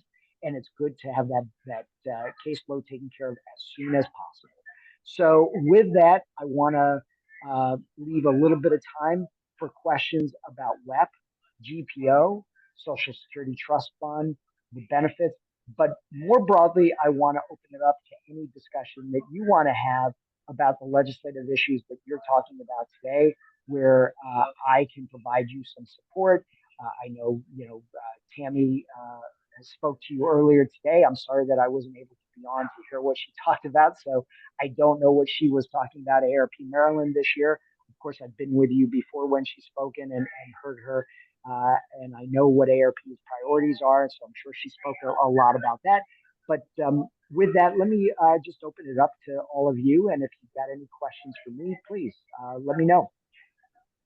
And if not, I'll talk about a couple other things that I'd love to work with you on if we get a chance. So please go ahead. Any questions? I can't see all of you on here, so there we let go. me ask. Let me ask. Does somebody have a question? Yeah, I did. Oh, please go ahead. Currently, in the current political turmoil we're in, could Congress possibly be looking at the best thing to do is do nothing? Because let's face it, it automatically will bring it down to 60% instead of the full 100%. And then they could walk away and say, look what we did. Well, let me say that, I obviously don't know what's in their mind, and I can't even think about what they'll be thinking about 2 or 4 or 6 years from now, when the trust fund, if nothing's been done, will still be large enough to pay full benefits. So I can't really answer that question directly, but let me answer it this way. Social Security has always been considered the third rail of politics because it is a program that is universally loved. The recipients of Social Security are Republicans. They are Democrats. They live in urban areas. They live in rural areas. Any demographic term, categorization that you can think of, there are people within that who are getting Social Security. And in every member of Congress district, there are people who are relying on Social Security. So I think that it is difficult to walk away from it, especially given the fact that the Social Security Trust Fund pays for the Social Security benefits. And that trust fund is made up of a 6.5% tax on your earnings, Social Security earnings. Again, not for others in those states that I mentioned before who are in public pensions. Is paid by a 6.5% tax levied on your employer. It is not coming out of general revenue. It is not coming out of the budget. It is not affecting the budget deficit. So your question is a very good question. It certainly is one that I think we need to look out for. But I would also suggest that it's not necessarily so easy for them to just say, okay, we're done, and walk away without doing nothing. Because people like you, people like me, first of all, professionally, but also personally, would complain about that cut in benefits. And that is a significant cut in benefits for many, many of us. But very, very good point. Very good point. I just don't know the answer. Any other questions about Social Security, WEP, GPO? Yeah, I see a hand up. Jay? Go ahead. Muted here. Yeah. Jay Davis. Yeah, thank you. Some of us in Maryland taught in other states. Yes. Before we went to Maryland. Could you list the other states? Is it a short list or a long list? Sure. No, I can read the list again. And again, you know, I'm not saying that if you taught in these states, it's a little more complicated because some of these states, there are differences between different districts, and it's true in other states as well. But the states that I think are primarily out of Social Security are Alaska, California, Colorado, Connecticut, Georgia, Illinois, Kentucky, Louisiana, Massachusetts, Maine, Missouri, Nevada, Ohio, Rhode Island, and Texas. So if those are states that you are collecting a pension from because of your service as an educator in one of those states, it is quite possible, if not probable, that during those years you were not paying into Social Security. Thank you. And your Social Security benefits will therefore change. Now, again, it does depend on how much time you spent in one of those states. Let's say you taught for 1 year in one of those states and you were outside of Social Security. The change to your benefits will be very small. But what if you taught there for 20 years and then moved to Maryland and taught for another 10 years? That could be significant. Yes. So, you know, you're going to have to figure that out on your own. I obviously can't answer that question for any of you, but it is something to look out for if you taught in any of those states. Thank you very much. Sure. Any other questions? Let me ask a question then, if anyone can speak up. And again, I can't see all of you on the screen that I'm on. I'm on an iPad, so I only see half of you. If anyone could speak up if they know that they are affected by WEP or GPO, I'd just like to know if any of you know that you are.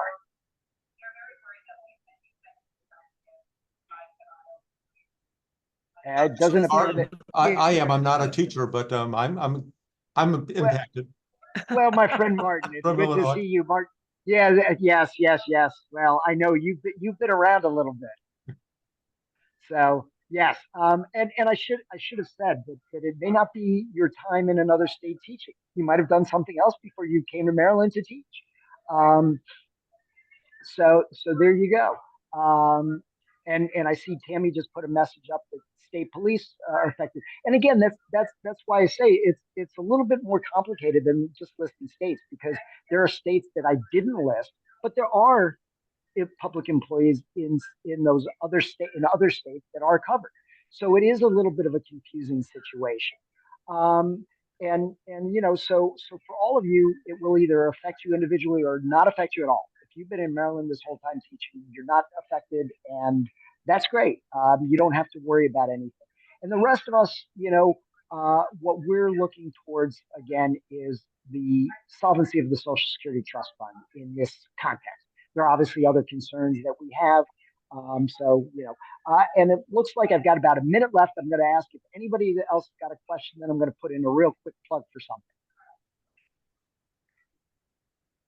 So if there are no other questions and wanting to keep you on time, let me just put in another plug that you probably heard about a lot of things that Tammy's working on this morning. And again, I apologize, Tammy, for not being able to be on. I was at this conference this morning. And I know that there are other issues that she's working on, and she probably talked to you about working with her. And please do. They have a great office. Tammy is fantastic at what she does. And I am also available to help you in working on your legislative issues, particularly, again, working with Tammy.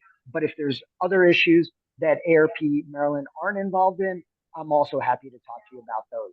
And with that, I think I'm hitting right on my mark, so I keep you on time. Thank you so much for giving me the time. Thank you so much. Thank you. Adam, Take care. can you put your email in the chat room for us? I will put my email in the chat, and you're welcome to contact me anytime if you got a question. Thank you again, so and much. take care. Have a wonderful day. And now we've already got Martin on.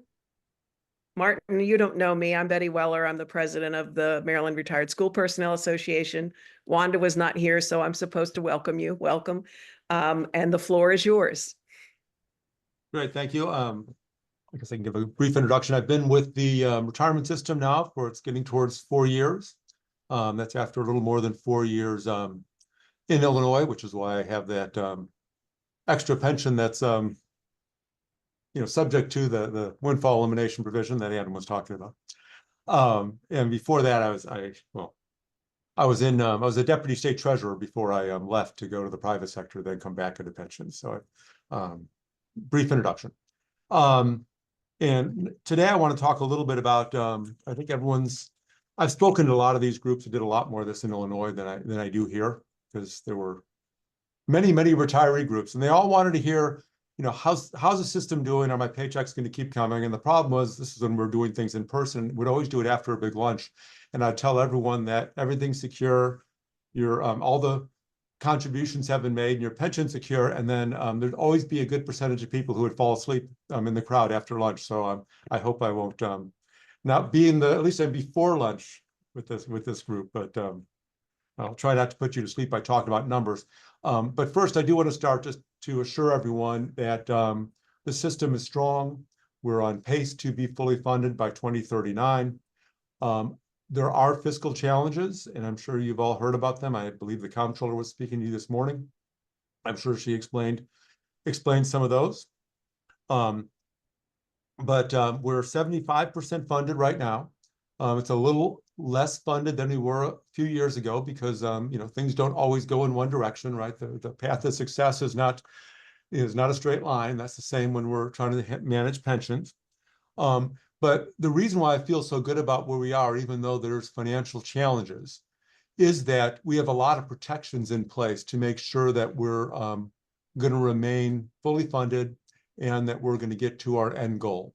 So the biggest risk to any pension system is the employers, in our case, mostly the state, will make all of the required pensions, right? They won't take pension holidays, or they won't find a way to short the pension system, because the math works if all the contributions are being made.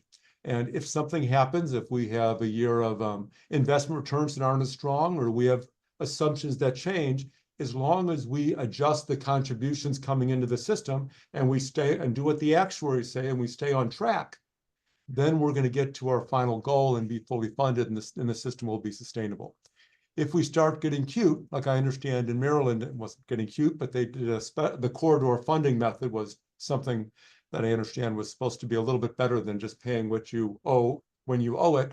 That got us into trouble. In Illinois, they used to have these pension holidays all the time, which sounded great. Who doesn't like a holiday?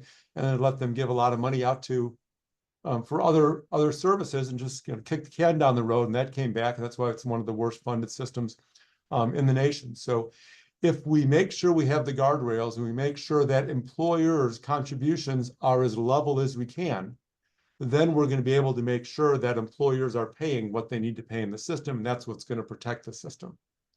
So there are a couple of things that we've done working with the General Assembly and also with the board to make sure that the employer contributions are not going to be too volatile, right? Because if employer contributions go up and down, employers won't be able to budget for it. They won't be able to afford it. And then there'll be no way to make the payment. So then they'll try to do something that's a little bit creative, like the corridor funding method, right? Or like a pension holiday. So the three biggest things that we've done to make sure that the employers will be able to continue to afford to pay because we're controlling the volatility. One was layered amortization. So that's, I'll try to make that a little less boring than it may sound, but as we're getting closer to 2039, we needed to work with the General Assembly, and we did, to make sure that we changed our amortization policy. So it's one thing when you're 15 years away from needing to be fully funded. And at that point, you have 15 years if you have a good year in investments or a bad year in investments. If you have a, we're give people big raises, or we don't give people big raises or big COLAs, right? If the assumptions change, if anything changes the formula where more money needs to come into the system, if you have 15 years to absorb that, it's 1/15 every year until you get to your to 2039.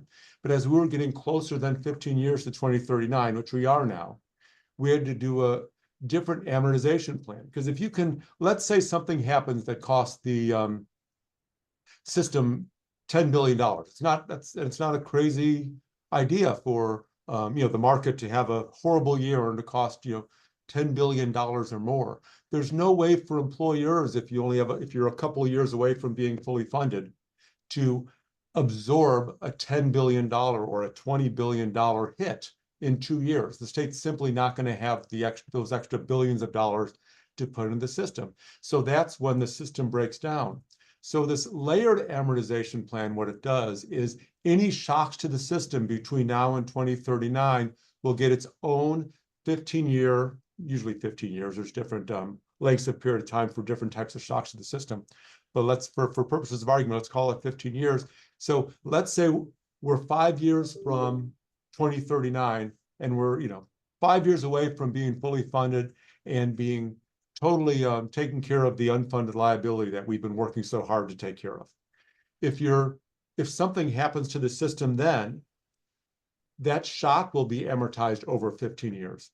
If it's a benefit, that benefit will be amortized over 15 years, right? So if investments do incredibly well, we're not going to spend all that money right away, right? That high performance will be averaged over 15 years. It'll have its own amortization schedule. Kind of like if you bought a house, right? And your payments are spread out for 15 years. That's a manageable amount of money. But if you had to pay for a house in 5 years or 2 years, you'd have very large payments. So the same thing is true with contributions to the retirement system. So layered amortization it's a best practice. Actuaries will recommend it. It's not a particularly sexy topic, but it was actually one of the more important pieces of legislation that we worked with the General Assembly to make sure that we'll still be on track to 2039, no matter what happens between now and 2039. The other thing that Maryland does very well is smoothing investment returns. So 3 years ago, we had record investment returns. And everyone was very excited about this. We're all patting ourselves on the back for the great returns, and we should. I mean, the team worked very, very hard and did a very good job. If we didn't smooth the investment returns, employer contributions would have been extremely low for the year based on those returns. And then the following year, when markets tend to, over time, even themselves out a little bit, right? So when you have record returns, it's not rare at all to have negative returns the year following the record returns. And that happened to us. 3 years ago, we had record returns and we were, all taking, the pats on the back. And the following year, we had a negative 3% return. Now that negative 3% return was a lot better than our peers that had a negative 13% return. So we were still proud of ourselves. But can you imagine what that would have done to employer contributions if we didn't average over 5 years investment returns? They would have had a very low contribution to the system 3 years ago, and then the contribution would skyrocket the next year. And that's not a recipe for success, because once employers have already spent the money, right, because they had the lower contributions, that money would be gone, and they wouldn't have the money when the contribution skyrocketed. So smoothing of investment returns is not just an academic exercise, it's essential to the solvency of our system. So we have the layered amortization that gives me a lot of comfort and wasn't easy to do, but the General Assembly was fantastic in working with us. The smoothing of investment returns is very important because that also avoids the volatility of employer contributions that I would argue, our biggest risk to the solvency of the system. And the third thing we did is when we had those record returns, 3 years ago, we lowered our assumed rate of return to 6.8%. And the reason why that's important, it's hard to lower the assumed rate of return. So right now, our assumed rate of return is lower than most of our peers. It's a little bit conservative, and that is good for us. That makes sure that we're always going to get the employer contributions that we need to be fully funded by 2039. And so being a little conservative is important. It's hard to do that because when you lower your assumed rate of return, the employer contribution increases, which employers don't like, and it's hard to do. And the funded status decreases because you're assuming you're going to make less money. And no one wants to have a system that looks like it's lower funded than its peers, only because it's being a little more conservative. So that's why we did this 3 years ago when we had those record returns, because it was a year that we could actually, record returns increases the funded ratio and decreases employer contributions, even when it's part of the smoothing. So, but if we could, when we had those record returns, we could actually reduce our assumed rate of return a little bit, then we would actually have more employer contributions, right? The reduction wouldn't be as much. So let's smooth that out. And our funded status didn't take a hit because the record gains mitigated the impact of lowering the assumed rate of return, right? So those were the three things that we've done to really make sure that we're getting our employer contributions every year. That's making sure those employer contributions are not as volatile, and to help ensure that we're going to get where we need to go in 2039. Now, the fiscal challenges we haven't been totally unscathed by the fiscal challenges. So it does look like in this year's budget, no one's talking about the sweeper funds anymore, and the reinvested savings, we're not going to get any money from the reinvested savings. And this has been a long time coming. We saw it coming. None of us are happy about it. I'm sure you're not happy about it either. But the two ways that we've managed that, one is we saw it coming, so we had our actuaries not count on that money coming to us this year. So if we had assumed that $30 million was coming to the system this year and our actuaries didn't include it in their actuarial evaluation, it did include that $50 million in the actuarial evaluation, we'd be $50 million short of funding this year. But since we knew what was coming, and since we worked with our actuaries to make sure they factor that in, we didn't assume we were getting that $50 million. So that $50 million will be baked into what we ask employers for from now until 2039. So it's not as good as getting all the money up front, don't get me wrong. But it's also not a hole that was created because we weren't engaged and understanding what was likely to happen, and that we didn't give our actuaries the information they needed. So that wasn't, so again, not great news, but since it wasn't fully unexpected, we were able to plan for it and manage it. And with our slightly conservative 6.8%, we're still getting more employer contributions than we otherwise would get, which also would offset the failure to make those extra payments that the General Assembly was making until just recently. So that's why I feel good about it, even though we're in a challenging situation. I will say that the employer contribution rates this year went up quite a bit more than they have recently. The state contribution's up $340 million. Most of that is because of COLAs. COLAs were a lot higher than people expected because interest rates went shooting up, right? And inflation certainly impacted us, and that's the major reason why we have increased employer contributions is because of the inflation. Salaries went up quite a bit. The COLAs went up quite a bit. That accounted for 65 to 70% of the increase in employer contributions this year, and there was nothing we could do to avoid that. And if we didn't have all these other smoothings, that could have been a lot of volatility in employer contributions and really caused some trouble. About 30% of the increase was because of the smoothing of investment returns. So we earned 6.93% in the last fiscal year. Our assumed rate of return is 6.8. So we earned more than our 6.8% bogey, but we still have 3 years of performance that was under 6.8% that is mitigating that slight increase. So instead of a slight benefit to employers from the investment program, it contributed to the need for more employer contributions. And it wasn't that we performed poorly. Our performance was better than the benchmarks, better than the market for all those years. But when the market gives us, record returns one year, frequently you have a few years where it lags a little bit. our 6.8% is supposed to be what happens on average, over a 30-year period. And so when you get too much one year, you do have to give a little back the next year.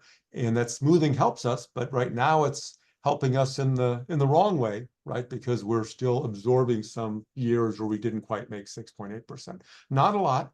The smoothing is still working. We're not, the volatility is not crazy, but that is something that we're watching. We do expect or hope to be over 6.8% again this year.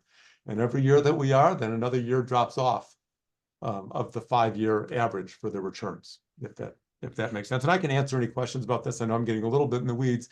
What I'm trying to do is give you an overall picture about why you should feel good about, if you've heard about reinvested savings, if you've heard about the financial pressure, if you've heard about some of the other, negative news, I want to make sure that you understand, as well as I can explain it, how you're protected from, and how the system is protected from that negative news, to make sure that we're still going to be fully funded on schedule, and that we'll be able to pay benefits to the earned benefits to our members. So on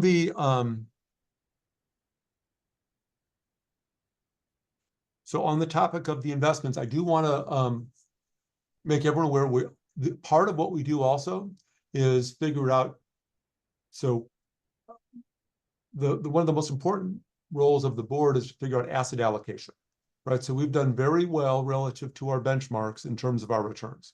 Sometimes people tell us, why aren't you making even more? The stock market earned, I have money in these stocks and they earn 10%, you only earned 8%. And those are reasonable questions. And there are reasons why we have to be a little more prudent than, someone with a supplemental savings account trying to shoot the lights out. Hopefully they're at a young age, so they're not going to hurt themselves by being overly aggressive. But we have a lot of payments to make. So we have to balance investments in growth assets, things that make a lot of money, and making sure we have money to pay benefits that come in the door without having to sell at the wrong time in the market cycle, right? So it's all asset allocation. And when you talk about investments, the only free lunch there is diversification. So we're very well diversified. We have private equity, we have public equity, we have some long-term bonds, we have a mix of assets that when markets change and some assets go up, or some assets go down, others will go up. And that's the way that you make sure that you're always, over time, doing better. The big question with asset allocation, and this is probably the most important thing the board does, is determine the asset allocation, is how much risk do you want to take versus, return? The more risky a system is, the more returns you're going to get over time. But, we all experienced during the global financial crisis a very big hit to the pension system that we're still trying to dig ourselves out of, right? So just because we've had a good run where stocks have done very well, you don't want to chase the market, make the bad decision, and not be prudent. So that's the balance that I believe we struck very well. Maybe, and the reason why we review these things is because maybe there are times when you should consider maybe taking on a little more risk, or maybe it's time to de-risk a little bit. And that's how we figure out what those assets should be and how they're being structured. So we're going through that exercise now. We don't expect major changes. We're pretty satisfied and excited about the performance we've had. But if there's a way to take on a little more risk in a responsible manner and increase returns, we want to make sure that we're not passing up those opportunities to help shore up the pension system. Talking about investments, I want to mention that we did put out a press release. You may have seen it, but our CIO is retiring. So he's been with us more than 10 years. So he's done a lot of great things for the system. And I think we're all very grateful.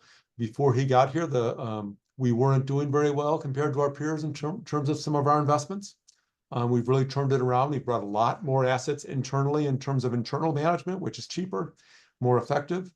Why pay a third-party profit-making money manager to invest assets that you can more efficiently manage in-house? So we've done that successfully, and that's helped us produce returns that are greater than our benchmarks in the market. So Andy Palmer deserves a lot of credit for that. But we do have an RFP on the street for an executive search firm, so we can do a global search for a new CIO. And that's certainly a very important part of what we do. That position is extremely important. The only other thing I wanted to mention, I guess I've gone on a little bit too long about the boarding numbers part. I apologize for that. I want to talk about improving member service just a minute. That's something that we've spent a lot of time talking about funded status with the actuaries. It's important. We talk a lot about how our investments are doing because that obviously has a big impact. But we really are here to serve our members. That's the goal. That's what I'm here for. Most of my day is spent thinking about how are we serving our members. And Maryland traditionally hasn't talked as much about member service as some other states do. We've played a lot more defense historically. Want to make sure we're answering the calls on time, wanting to make sure we're not, we're processing applications in a timely manner. But I really want us to be more proactive. I think we need to reach out to our members and let them know what they need to know, that when they don't need to know, they need to know it. There's research that shows that age 50 is the best time to reach someone about their retirement proactively. Because age 50, they're close enough to retirement. They're not young anymore, where retirement seems so far away. I'm not worried about that now. But they're also not so close to retirement where they can't make adjustments if they need to, supplemental savings, for example, to make up for any retirement readiness gap. So we really do need to target with proactive communications our members at the time that they need to hear honest, trusted information from an honest and trusted resource, as opposed to someone's brother-in-law who's trying to sell them some overpriced annuity product they shouldn't be buying. So we do need to be that. We need to take a more holistic approach to how we're serving our members and make sure we're giving them the information that they need. We do have a new head of member services who's going to be focusing on how do we serve our members more effectively and efficiently. Right now we have a call center, and the call center sometimes has long hold times. And we need to have a call center because the people who need to talk to someone need to be able to talk to someone. And we feel very strongly about that. The problem is if we have people clogging up the queue with questions that don't require a person and a one-on-one conversation because we're not educating them well enough that the only way for them to get the information is to call in, then they're just getting in the way of our members who need counseling, who need advice, who need to talk to us about their retirement. So we're trying to figure out through chat functions, through proactive communications, how do we reach people so fewer people need to call in, and the people who are calling in are the ones who really need to talk to us, and then they can get in sooner and they can talk to our member services representatives longer so they can get all of their questions answered and get a higher level of service. So we've got a new communications director who's going to help us with this. We have a new head of member services who started this week, and I'm excited to get that person focused fully on how are we serving our members, how are we communicating with our members, how are we getting everyone what they need. I'm sure a lot of you have been stuck in the call queue sometimes and you've been calling. When you need something sometimes, I think lots of people have, and that queue, we don't want to look like a private sector call queue where you're waiting for an elongated period of time. We want to make sure that what we're doing is giving a level of service that people are used to from the good old days when there used to be that type of service. And the only way to do that is to find a way to educate people. If there are young people who have questions about signing up for retirement and they want to use a chat function or another type of function as opposed to talking to someone, we should give that to them. That'll clear up the queue for people who really need to talk to someone. We're also talking about getting more forms online so people can fill out their retirement forms online, get it right to us directly where we receive it directly, because the process we have now where it's all paper-based is not efficient and does lead to some errors. Sometimes when people get older, I know I'm not as neat in my handwriting as I used to be, and I know it's going to keep going the wrong direction, and then when we're scanning in forms of people who may not have written something clearly and the system gets it wrong, and it's ripe for problems. So the more we can try to automate for people who can do it, that's what we want to do. And for the people who aren't able to, we want to have more resources available for people to come into our office or get on the phone and we could help them through it one-on-one. But we can't do that if we don't get the people out of the queue who can do more self-service. So that's really a lot of what we're focusing on. I'll just give one example. In a lot of places, especially when I was in the private sector, we would reach out to women and let women know frequently that that they're more at risk of not being ready for retirement than men. And the reasons for that is they tend to live longer, which is good news. They tend to get paid less well, unfortunately, which is not good news. And women are also more likely to take time away from the workplace to care for an elderly parent or children and have a gap in their employment. But we can't wait until they come to us at age 65 and tell them, oh yeah, well, you have a little less than you're going to need for retirement because that tends to happen to your demographic without letting them know at a time when they can actually fix that. So that's the kind of engagement and information we need to share with our members. So they know maybe you should look at this. Here's what you're on track to receive at age 65. You know, and so people can figure out then if it meets their retirement needs or if they have to make some adjustments. So those are some of the things we're trying to do on the member services side. It'll be a lot more formalized and, you know, better communicated, but I wanted to give you a little heads up that that's a priority of ours. Any questions? I don't want to make, I know I'm the last speaker. No one wants the last speaker to go over, and I fear I may have gone over a few minutes already. No, you haven't. You still got 5 minutes. So if anybody has a question, let us know. Did any of that make sense? Yes. Good. It was very clear. The good news is the pension system is doing well. We are, despite the headwinds, we're doing very well, and I think everyone should feel very secure. That's probably why there aren't many questions. I gave you the answer you wanted. Yay.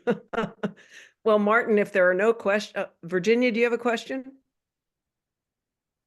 If there are no questions, then I want to thank you very much for taking the time. I know you had to leave a meeting or something to do this. We greatly appreciate the information and we greatly appreciate you doing that. So thank you again and have a great day. Great. And Thank you. if there are any other speakers left on the call, I wish you all a great day. The only thing we have left now is, I think, Tilly and door prizes.